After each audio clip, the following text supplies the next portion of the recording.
जय हरि विष्णु भक्तों, आप सभी को वैशाख माह के कृष्ण पक्ष की एकादशी यानी कि वरुथनी एकादशी की ढेर सारी शुभकामनाएं। स्वागत है आप सभी का एक बार फिर से हमारे चैनल वैदिक पूजा पाठ में।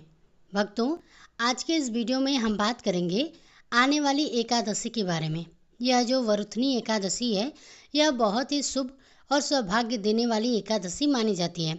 अगर कोई महिला या व्यक्ति जीवन में परेशान है, दुर्भाग्य का सामना कर रहा है और इस एकादशी का व्रत करता है तो उसका सौभाग्य जागृत हो सकता है। जिसको संतान नहीं मिल रही है, उसके भाग्य में रुकावटें आ रही हैं, जिनके जीवन में कोई पुरानी बाधा है तो यह व्रत उन्हें लाभ दे सकता है। एकादशी का प्रभाव बहुत ही शुभ माना जाता है। यह दुखों को दूर करने वाली मानी जाती है। अगर आपके जीवन में आर्थिक परेशानियां चल रही हैं, कोई समस्या लंबे समय से बनी हुई है, तो वरुथनी एकादशी का व्रत एक श्रेष्ठ उपाय हो सकता है। अगर आप अपने जीवन में शांति चाहते हैं, मोक्ष की ओर बढ़ना चाहते हैं, तो यह एकादशी एक महान साधन है। आज के इस वीडियो में हम सभी जानेंगे इस एकादशी का व्रत कैसे करना है, किन चीज़ों का दान करना चाहिए, पूजन की विधि क्या होगी, व्रत के क्या नियम होंगे, इस दिन कुछ चीज़ें छोड़नी होती हैं और कुछ चीज़ों का उपयोग नहीं करना होता है। आपको एक दिन पहले से किन चीज़ों का त्याग करना है, इसका भी नियम होता है। यह व्रत किस दिन करना है, इसका शुभ मुहूर्त क्या रहेगा, पूजा का समय क्या होगा, यह सब हम आपको बताएंगे। हम जो भी जानकारी देते हैं वह पंचांग और पुराणों के आधार पर होती है। कौन सा व्रत किस प्रकार करना है, त्यौहार कैसे मनाना है, पूजा कैसे करनी है, शुभ मुहूर्त क्या है, यह सब हम आपको विस्तार से बताते हैं। यदि आप इस प्रकार की लाभप्रद जानकारी जानना चाहते हैं या पाना चाहते हैं तो हमारे चैनल वैदिक पूजा पाठ को सब्सक्राइब जरूर कर लीजिएगा। अगर यह वीडियो थोड़ा भी अगर आपको उपयोगी लगे तो कृपया एक बार इसे लाइक कर कमेंट बॉक्स में जय श्री हरि विष्णु जरूर लिखिएगा। दोस्तों, इस मंत्र की बहुत ही अधिक महिमा होती है। वह मंत्र है ओम नमो नारायण नमः।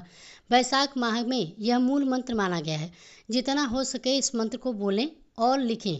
जब आप तुलसी को जल दें तब भी ओम नारायण नमः, पीपल को जल दें तब भी यही बोलें, स्नान करें, पूजन करें, हर काम में इसी मंत्र का उच्चारण करें। साथ ही कमेंट करें तो इसमें भी ओम नमो नारायण नमः लिखें। जितना अधिक आप इस मंत्र को बोलेंगे, लिखेंगे, आपको इस पूरे वैशाख माह में 1000 गुना पुण्य का प्राप्त होगा। यह बात पद्म पुराण में भी बताई गई है। हमने आपको इस विषय पर पहले भी विस्तृत जानकारी दी थी कि इस मंत्र की महिमा कितनी महान है। तो चलिए अब जानकारी शुरू करते हैं। बात करते हैं आने वाली एकादशी के बारे में। यह पहली यानी कृष्ण पक्ष की एकादशी होगी। इसका नाम है वरुथनी एकादशी। यह एक ऐसी एकादशी है जो आपके जीवन से दुर्भाग्य को दूर कर सकती है। अगर हम पुराणों की बात करें तो उसमें जिस एकादशी का सबसे अधिक वर्णन मिलता है वह यही वरुथनी एकादशी है। इसे दुनिया की सबसे अधिक पुण्य देने वाली एकादशी बताया गया है। पुराणों में बताया गया है कि सबसे बड़ा दान कन्यादान होता है।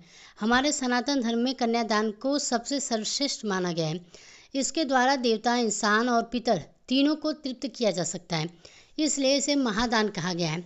आप जानकर हैरान होंगे कि वरुथनी एकादशी का व्रत करने से 1000 कन्यादान के बराबर फल मिलता है।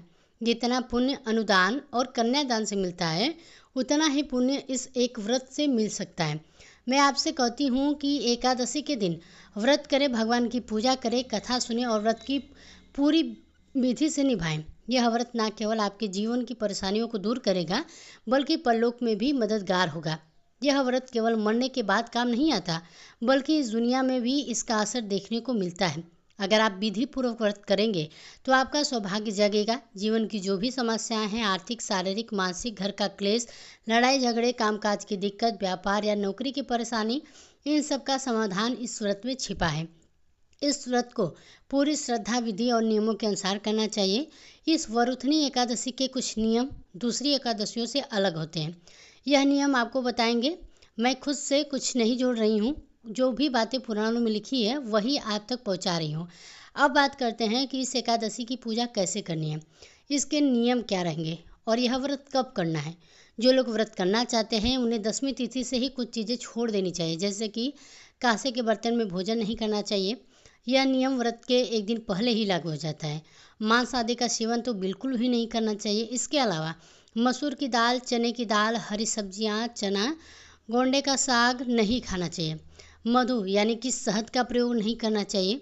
अब आप पूछेंगे कि पंडित जी शहद नहीं लेंगे तो पंचामृत कैसे बनाएंगे? तो आप पंचामृत में शहद की जगह गंगा जल मिला सकते हैं। दूसरी बात यह है कि दशमी तिथि को दूसरे का अन्न नहीं खाना चाहिए और 2 बार भोजन भी नहीं करना चाहिए। उस दिन केवल 1 बार ही भोजन करें और दोपहर के बाद कुछ भी ना खाएं और स्त्री संभोग यानी कि ब्रह्मचर्य का पालन करें। व्रत से 1 दिन पहले ही आपको ये सब शुरू कर देना चाहिए। यह जरूरी नियम है जिनका पालन वरुथनी एकादशी के व्रत में करना चाहिए। अब व्रत वाले दिन की बात करें तो इस दिन पान नहीं खाना चाहिए। अगर किसी को पान, गुटखा या तंबाकू खाने की आदत है तो उसे व्रत में इनसे पूरी तरह से बचना चाहिए, क्योंकि यह व्रत को खराब कर देते हैं। दातून भी नहीं करना चाहिए। जो टूथपेस्ट या मंजन हम रोज़ इस्तेमाल करते हैं उसमें नमक या केमिकल होता है, इसलिए यह भी नहीं करना चाहिए। दूसरों की बुराई नहीं करनी चाहिए, दूसरों की चुगली नहीं करनी चाहिए, बुरे लोगों से बात तक नहीं करनी चाहिए। व्रत में क्रोध नहीं करना चाहिए और झूठ नहीं बोलना चाहिए।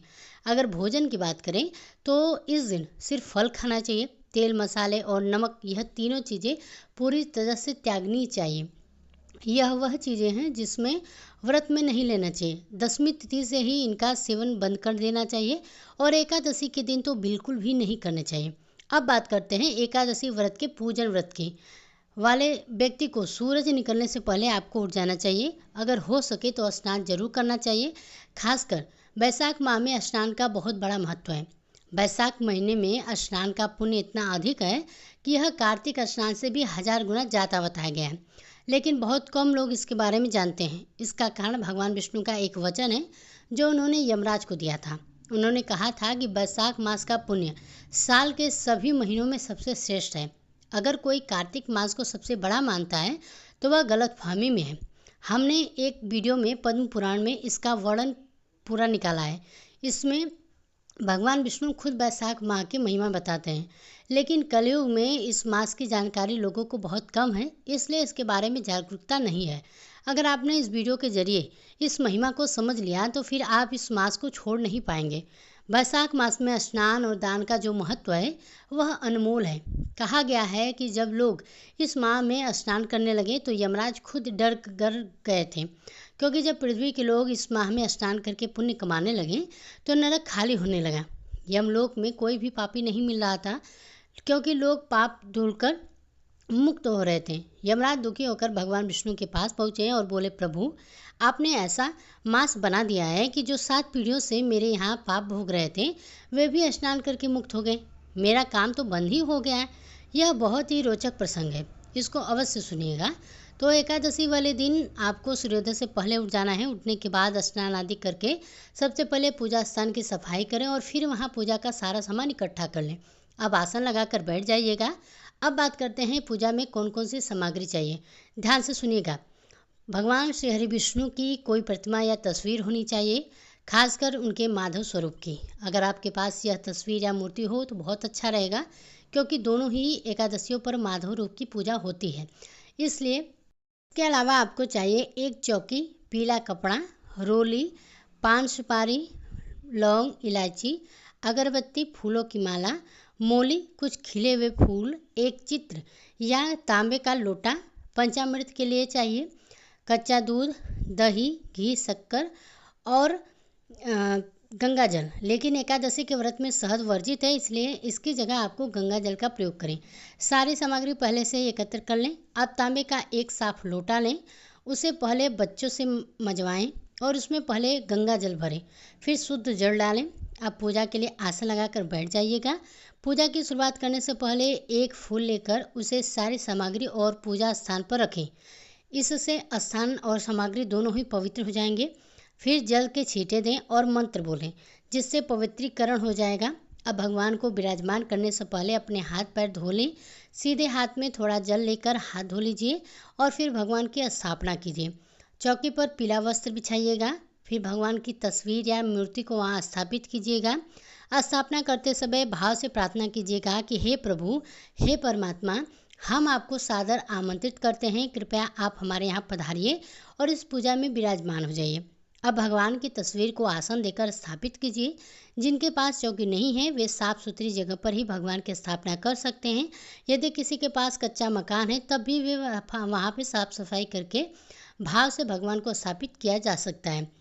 भगवान को भाव चाहिए, स्थान नहीं। यदि आप सच्चे मन से पूजा करते हैं तो चाहे सोने की चौकी हो या धरती हो, दोनों एक समान मानी जाती है। स्थापना के बाद दीपक सामने रखें, घी का दीपक जलाएं और उसके नीचे भी एक छोटा सा आसन जरूर रखें। दीपक को कभी भी सीधे धरती पर नहीं रखते, उसके नीचे आसन जरूर देना चाहिए और धूप दिखाइएगा। अब आपको दीपक जलाना है और धूप भी जलाने रखनी है।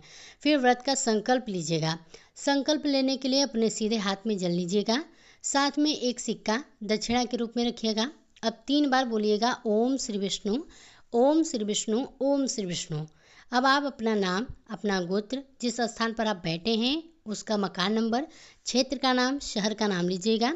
फिर बोलिएगा कि वैशाख मास के कृष्ण पक्ष की एकादशी के पुण्यतिथि पर मैं दीर्घायु, आरोग्य, सौभाग्य, सुख और संपत्ति की प्राप्ति के लिए एकादशी व्रत का संकल्प करता हूँ या करती हूँ। यह संकल्प भगवान विष्णु के चरणों में अर्पित करता हूँ या करती हूँ। फिर हाथ जोड़कर भगवान को प्रणाम कीजिएगा। अब भगवान का पूजन शुरू करें। भगवान के सामने एक कटोरी या थाली रखें जिसमें आप पूजा की सामग्री अर्पित करेंगे। सबसे पहले भगवान को पद्म और अर्घ्य अर्पित कीजिएगा। पद्म के रूप में 1 चम्मच जल अर्पित कीजिएगा और बोलिएगा ओम भूर्भुवस्वः श्री माधवाय नमः पद्म समर्पयामि। अर्घ्य के रूप में 1 और चम्मच जल दीजिएगा और ओम भूर्भुवस्वः नारायणाय नमः अर्घ्यम समर्पयामि। फिर आचमन कराइएगा। 1 चम्मच जल अर्पित कीजिएगा। ओम भूर्भुवस्वः नमः आचमनीयम समर्पयामि। अब स्नान कराइएगा। पहले 1 चम्मच शुद्ध जल अर्पित कीजिएगा। जिनके पास प्रतिमा है वे केवल प्रतिमा रूप में अर्पित करें। फिर पंचामृत से स्नान कराएं। कच्चा दूध, दही, घी, गंगा जल और शक्कर मिलाकर पंचामृत तैयार करें और बोलिए ओम भूर्भुवस्वः श्री माधवाय नमः पंचामृत स्नानम समर्पयामि। इसके बाद एक बार फिर से शुद्ध जल से स्नान कराइएगा। ओम भूर्भुवस्वः श्री माधवाय नमः शुद्धोदक स्नानम समर्पयामि। अब भगवान को वस्त्र अर्पित कीजिएगा। कोई भी साफ टुकड़े का कपड़ा हो वह अर्पित करें। ओम भूर्भुवस्वः वस्त्रम समर्पयामि। अब भगवान को पवित्र अर्पित कीजिएगा। एक जनेऊ लेकर भगवान को बनाइएगा। ओम भूर्भुवस्वः यज्ञोपवीतम समर्पयामि। फिर चंदन लगाइएगा। ओम भूर्भुवस्वः गंधम समर्पयामि। इसके बाद पुष्प अर्पित करते समय और उसके बाद फूलों की माला बनाइएगा। अब भगवान को धूप और दीप दिखाइएगा। उसके बाद बोलिएगा ओम भूर्भुवस्वः धूपम समर्पयामि, ओम भूर्भुवस्वः दीपम समर्पयामि। अब नैवेद्य अर्पित कीजिएगा। जो भी फल, मिठाई, ड्राई फ्रूट्स या मिश्री उपलब्ध हो आपके पास अर्पित कीजिएगा। ओम नारायणाय नमः नैवेद्यम समर्पयामि। फिर आचमन के लिए 1 चम्मच जल करें। ओम भूर्भुवस्वः आचमनीयम समर्पयामि। अब भगवान को तांबूल अर्पित करें। 1 पान का पत्ता लेकर समर्पित कीजिए। उसमें 2 लौंग, 2 इलायची और 1 सुपारी रखिएगा। भगवान को अर्पित कीजिएगा। ओम भूर्भुवस्वः नारायणाय नमः। लौंग, 2 इलायची और 1 सुपारी रखिए और भगवान को अर्पित कीजिए।